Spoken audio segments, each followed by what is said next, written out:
Hello Whovians and welcome back to the main channel. Today we're on the main channel, Tom Mason, the channel that always fails to create its own TV show, even though every time I turn the camera on, every time I set it up, I try really hard, but then I somehow mess up and create some awful error. Sometimes the error is focusing, sometimes the error is lighting, and sometimes the error is just the audio. So I apologise in all those fields, right here, right now. Today we're doing a sequel to yesterday's video, my 3 favourite classic Who stories. Today we're doing the final chapter in this 2-part series, my 3 favourite new Who episodes. A story is in several parts, an episode is one singular part unless it's a 2-parter. And then that's still an episode. Don't ask me why. It could be a story, but I don't make the rules. These are in a particular order due to the fact that my favourite Doctor is at number 1 and my third favourite Doctor is at number 3.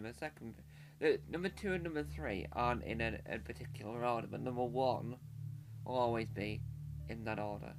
So we'll start at number 3 and we'll work our way up.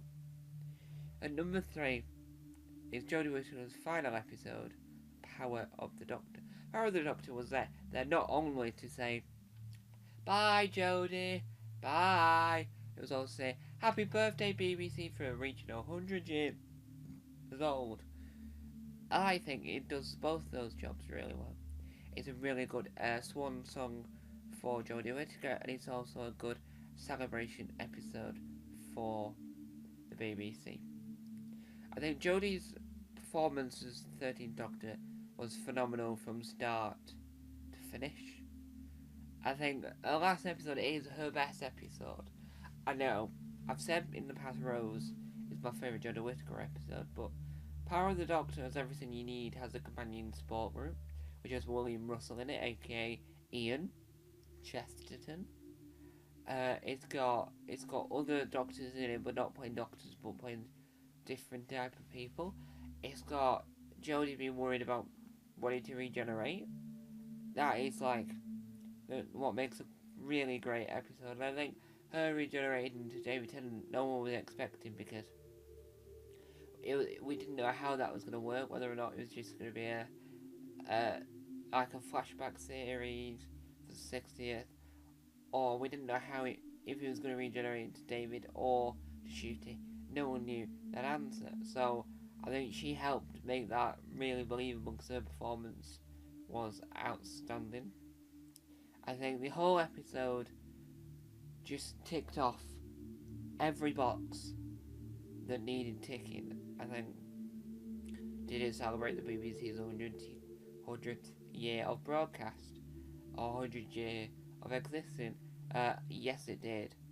How, you might be asking? Well, simple question.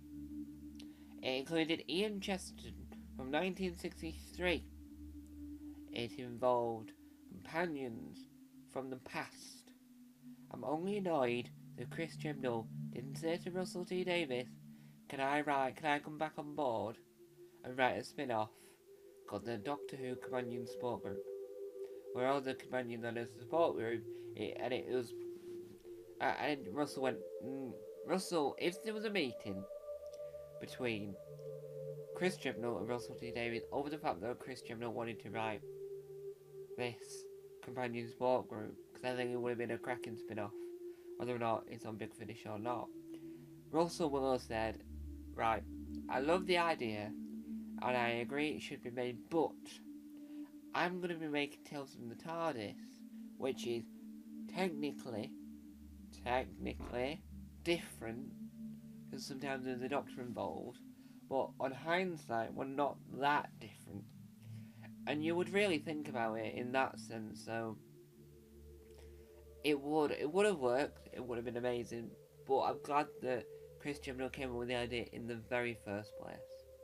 And he didn't explain where some of the companions had been, he just made it up on the spot, which is perfect. At number 2, we're heading all the way back in time to the world of pure imagination. This is an episode that, in my opinion, could have been made due to the type of film that was on at that time.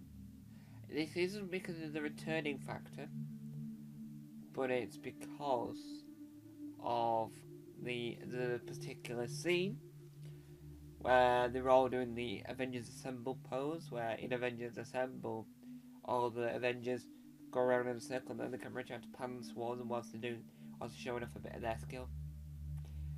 And I know I've been talking long enough now for you to think I'm on about a particular episode. It's not the one you're thinking. It is. And you might be shocked at this due to the fact that it's not a standalone episode. Whereas Power of the Doctor, you could argue, Power of the Regeneration at the end, it could have been a standalone episode. If you hadn't seen an episode of Doctor Who before, you might have been able to jump on that, but because of a regeneration scene, I don't think you could.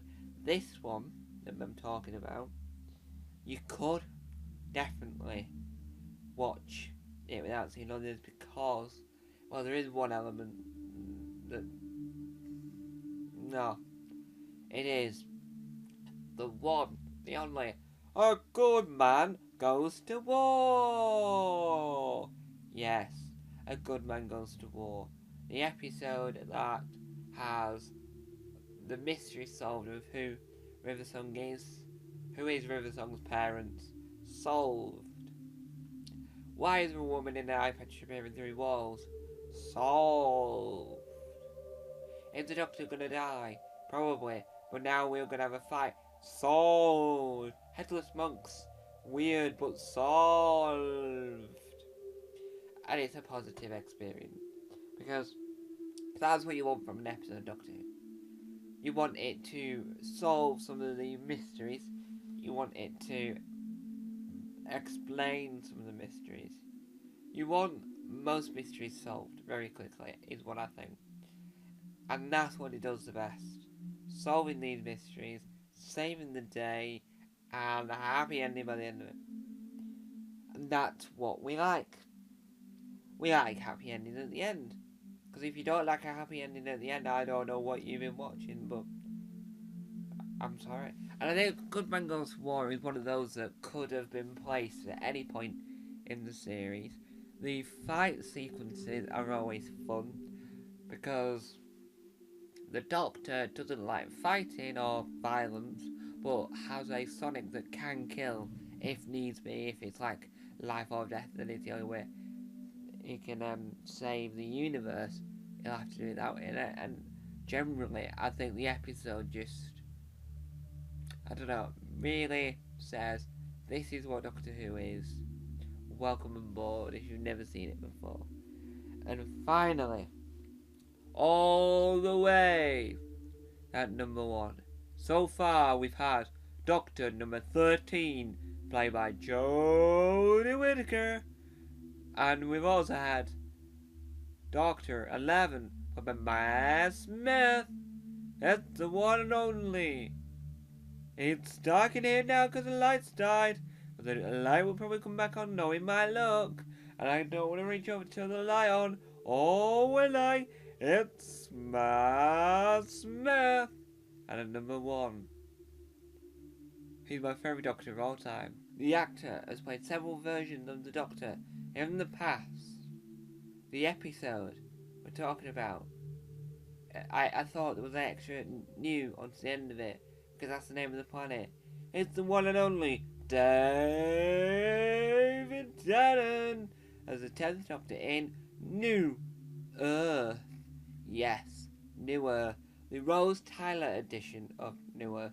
Not the New Earth where we A, see the return of the Macra Terror, and B, when we see the downtrodden version of New Earth and Martha Jones. I am on about the Rose Tyler New Earth. The New Earth where the cat nurses scared the living daylights out of me forever, and in year 4 we had to write a story about a place. I wrote it about New Earth. The other thing I need to listen to the New Earth Big Finish audios because Kieran Hodgson is hilarious. So I'm really excited to see how New Earth belongs in this world. So the New Earth, the episode, not the Big Finish series, is, I can tell you, it's amazing. It's creepy due to the little uncurable zombie things down in the warehouse basement thing. And the other thing that makes it creepy / weird, in my humble opinion, is the cat people, which, when watching Doctor Who Confidential about it, and it took them hours to get that makeup, I'm a little bit more appreciative to them. But on hindsight, I do think that they destructed and destroyed. And creepy. Doctor Who is very good at being behind the sofa telly. You get scared and you hide behind the sofa. And I think that this series, with the cat nurses, would give you nightmares for 4 weeks if you had a cat. Because why do you want a cat with a human body? Being a nurse, I have no idea. It's not what I want. So, there we have it. That is my top 3. Number 3 was Power of the Doctor with Jodie Whittaker. Number 2 was The Gunman Goes to War with Matt Smith. And number 1 was New Earth with David Tennant. All fantastic episodes.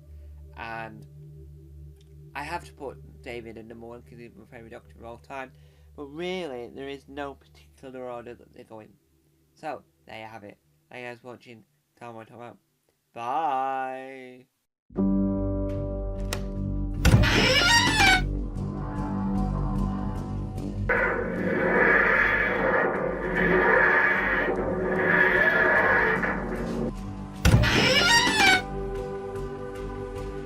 Don't forget to subscribe to the official Tom Mason YouTube channel.